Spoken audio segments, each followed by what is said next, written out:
Kejaksaan Agung mengumumkan penetapan tersangka Tom Lembong pada Selasa, tanggal 29 Oktober tahun 2024 pukul 20 waktu Indonesia Barat.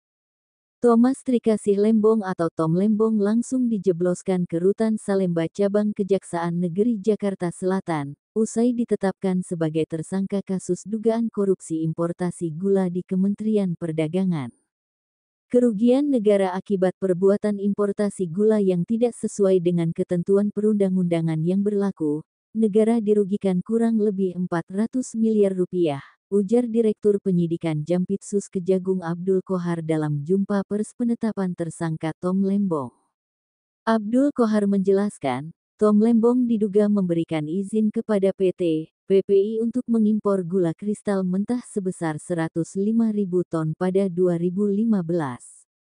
Padahal, waktu itu Indonesia sedang surplus gula sehingga tidak membutuhkan impor. Akan tetapi di tahun yang sama, yaitu tahun 2015 tersebut, Menteri Perdagangan yaitu Saudara Thomas Trikasih Lembong, memberikan izin persetujuan impor gula kristal mentah sebanyak 105.000 ton kepada PT PPI, yang kemudian gula kristal mentah tersebut diolah menjadi gula kristal putih, kata Qohar. Pakar Hukum Pidana Universitas Trisakti Abdul Fikar Hajar menilai, Kejaksaan Agung, Kejagung, gegabah menetapkan mantan Menteri Perdagangan Thomas Trikasih Lembong sebagai tersangka kasus dugaan korupsi dalam kegiatan importasi gula di Kementerian Perdagangan tahun 2015 sampai tahun 2016. Dia pun mengingatkan omongan Presiden ke-7 RI Joko Widodo, yang pernah meminta kebijakan jangan dikriminalisasi. Kejaksaan sudah gegabah dan bermain politik, penetapan Tom Lembong sebagai tersangka karena kebijakannya ini tidak tepat dan tidak berdasar, kata Abdul Fikar Hajar. Dia menilai langkah penetapan tersangka terhadap Tom Lembong itu berbahaya, karena akan mengakibatkan orang tidak berani menjadi pejabat publik untuk mengurus negara. Kebijakan itu tidak bisa dipidanakan, karena dibuat oleh seorang pejabat publik yang memiliki wewenang untuk itu, kecuali kalau bisa dibuktikan pejabat publik itu mendapatkan sesuatu materi yang bernilai ekonomis. Ini barulah namanya penyalahgunaan jabatan atau gratifikasi dan sebagainya, ungkapnya. Namun, dia menjelaskan bahwa sebagai kebijakan publik yang bisa berlaku pada siapa saja, termasuk memberikan izin impor, tidak bisa dipidanakan. Dia menambahkan, soal koordinasi atau tidak dengan pejabat publik lain, itu bukan urusan Kejaksaan Agung dan bukan urusan hukum pidana. Ini jelas-jelas kriminalisasi. Sementara terhadap Menteri Perdagangan sebelumnya, dengan kebijakan yang sama, tidak dikualifisir sebagai kejahatan. Ini betul-betul diskriminasi dan kriminalisasi. Kalau Tom Lembong bisa disebut korupsi karena merugikan negara ketika membolehkan perusahaan swasta yang impor gula dan bukan BUMN, harus dilihat lagi kerugiannya apa. Dia pun mempertanyakan kenapa Presiden Jokowi sebagai atasan Mendagri ketika itu diam. Dia juga mempertanyakan kenapa Menteri BUMN ketika itu juga tidak bereaksi.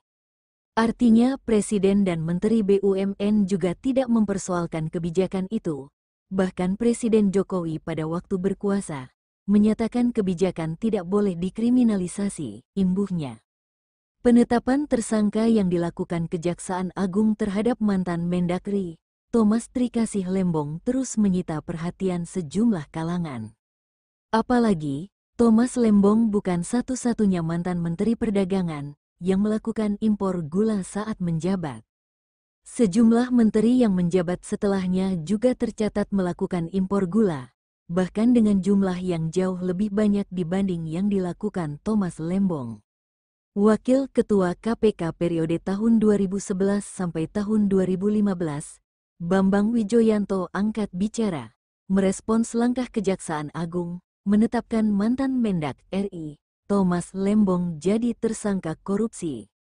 Bambang menyebut Kejagung harus segera memperjelas kasus penetapan tersangka Tom Lembong guna menghindari kegaduhan di masyarakat, secepatnya itu dijelaskan karena akan lebih baik.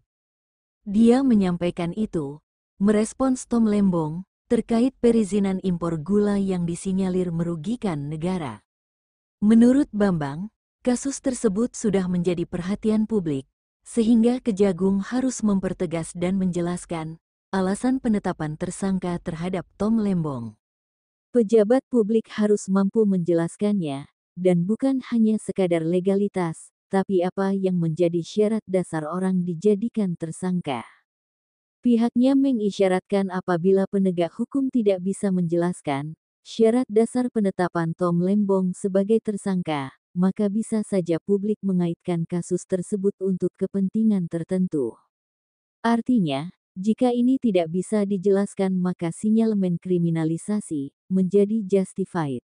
Oleh karena itu, penting untuk segera dijelaskan, ujarnya. Terpisah, Direktur Penyidikan Jaksa Agung Muda Bidang Tindak Pidana Khusus Kejagung, Abdul Kohar menjelaskan keterlibatan Tom Lembong dimulai pada tanggal 12 Mei tahun 2015, selaku Menteri Perdagangan yang memberikan izin persetujuan impor gula. Pemberian izin ini dinilai tidak sesuai dengan rekomendasi rapat koordinasi antar kementerian yang menyimpulkan bahwa Indonesia mengalami surplus gula sehingga tidak membutuhkan impor gula. Managing Director Political Economy and Policy Studies, Antoni Budiawan menilai, Kejaksaan Agung salah menetapkan Tom Lembong sebagai tersangka korupsi impor gula karena dianggap melanggar keputusan Menteri Perindustrian dan Perdagangan, Kemenperindak, nomor 527, MPP, Kep. 9/2004 tentang ketentuan impor gula. Budiawan mengatakan bahwa berdasarkan Kemenperindak tersebut, Tom Lembong selaku Mendak saat itu tidak perlu melakukan rapat koordinasi terkait impor gula. Dia menuturkan hal tersebut lantaran pada saat Kemenperindak diterbitkan pada tahun 2004, Kementerian Perindustrian, Kemenperin, dan Kementerian Perdagangan, Kemendak, bukanlah kementerian terpisah. Kalau kita baca dasar hukum yang digunakan oleh Kejaksaan Agung, yaitu Keputusan Menteri Perindustrian dan Perdagangan tahun 2004. Peraturan itu tidak ada karena Kementerian Perindustrian dan Perdagangan jadi satu saat itu. Jadi, tidak mungkin ada koordinasi dari siapa lagi? Menurut Harley, ini murni penegakan hukum, bukan politisasi. Di mana seolah-olah politisasinya tendensius. Sebagai informasi, Kejagung sebelumnya mengungkap bahwa pada 2016 lalu Tom Lembong telah menandatangani surat penugasan kepada PT PPI, Perusahaan Perdagangan Indonesia. Surat tersebut berisikan tugas untuk pemenuhan stok gula nasional dan stabilisasi harga gula, di antaranya dengan cara melakukan kerja sama dengan produsen gula dalam negeri untuk memasok atau mengolah gula kristal murni impor menjadi gula kristal putih sebanyak 300.000 ton.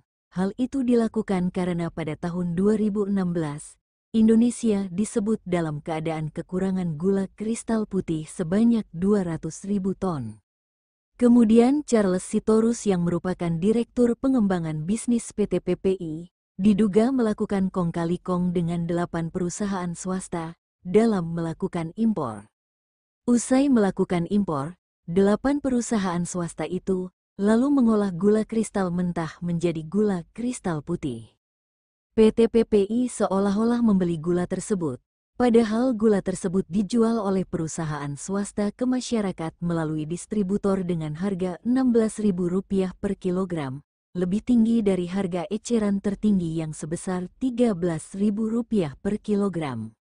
Kerjasama mereka itulah yang kemudian diduga merugikan negara 400 miliar rupiah. Atas dasar itulah, kini Kejagung masih mencoba menelusuri detail aliran dana dalam kasus impor gula ini. Nah, nanti itu juga bagian yang didalami, itu yang saya bilang tadi. Kenapa PT PPI harus membeli, lalu dijual oleh perusahaan swasta di atas harga HET, harga eceran tertinggi? Misalnya dari 8 perusahaan itu, kan dia mendapat keuntungan. Nah, apakah misalnya ada aliran dana terhadap siapa saja? Itulah nanti, sangat tergantung dengan keterangan yang akan berkembang, terang Harley. Harley menegaskan, hingga kini pemeriksaan Kejagung terkait kasus impor gula ini masih berlangsung. Untuk itu ia meminta publik untuk sabar menunggu perkembangan kasus ini selanjutnya. Petik 2. Bahwa pemeriksaan ini belum berhenti, sangat terkait dengan bagaimana keterangan dari perusahaan-perusahaan ini. Nanti kita lihatlah, imbuh Harley. Harley Siregar mengatakan saat ini, pihaknya belum menutup kemungkinan adanya tersangka baru dalam kasus ini. Apakah akan dimungkinkan adanya tersangka baru dalam perkara ini?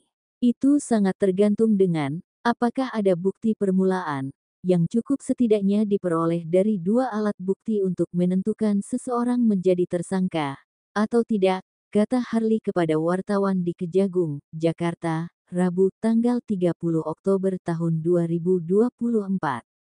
Lebih lanjut, Harley menyebut penyidik juga nantinya akan menentukan apakah masih membutuhkan keterangan-keterangan saksi tambahan untuk membuat terang kasus tersebut. Setiap kemungkinan itu ada, tetapi tentu harus mengacu kepada hal tersebut, ungkapnya.